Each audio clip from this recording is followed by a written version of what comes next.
I just wanted to ask you what you talked about previously, and now for the good news.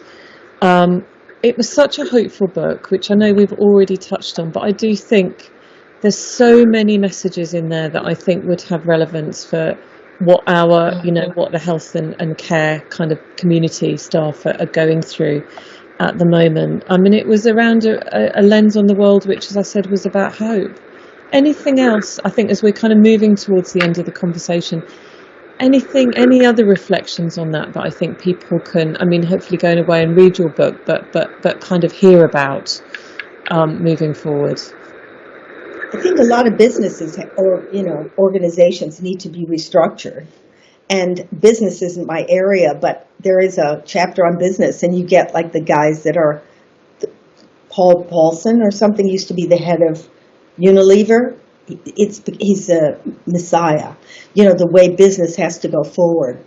So I can't take the bones of what's in that chapter and maybe apply it to the NHS. It's not about the money. It's about the mental health of people who work for it and feeling empowered, because you have to give people that they have meaning. And if you don't feel you have meaning, then something's wrong inside. They have to restructure it. And not just banging a pot and pan, but really understanding what you're doing and how vital it is. Yeah. That was something that really hit me when I was listening to books. I love audiobooks, and listening to your voice talking about it. And one of the aspects of how we manage change in the NHS, obviously it's lots and lots of organisations all doing their own thing and all managing programmes, and purpose is always at the heart of any model of change. And it's something I think, compared to a lot of other organisations, the NHS is quite good at, and it is very generally quite good at articulating the purpose of what we're doing here and what our organisation is about. And people who come to work have a really strong sense of purpose themselves. And actually what can then happen is they burn themselves out. And I think there has been evidence to show that the stronger sense of value base and purpose in your role, when you feel it's so important, is you can just end up working too hard. And it kind of occurred to me as a question around what happens where it kind of goes the other way. Not so much that people don't have a sense of purpose, but that sense of purpose is so strong it's leading them to burn out. Yeah, that's, I think the purpose thing is when people are, hammering nails to make a car, and then you give them the environment, but you're already saving lives.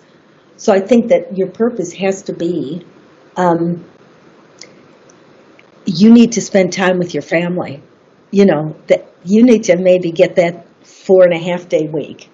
So maybe, everything is, every human, every situation, like that's why mindfulness or whatever is a different interpretation for different people. So maybe kindness to the NHS would be to say, you have to spend a morning or whatever doing what you like. Go paint something, go do something, but say, here's our gift back to you. You already have purpose. You don't have to follow that model. But some companies, I think, that I wrote about say, okay, this is for you. You go back to your kids, or you do this so that your brain can cool down. So that's what they need to concentrate on. You already have enough purpose. I think that's absolutely right. It's the balance, isn't it? It's like with the mindfulness. It's not that your whole purpose is your work. Your purpose is everything, that you care about. So it's recognizing your mind, so that it's in prime functioning form for work and for your home. Mm. Yeah.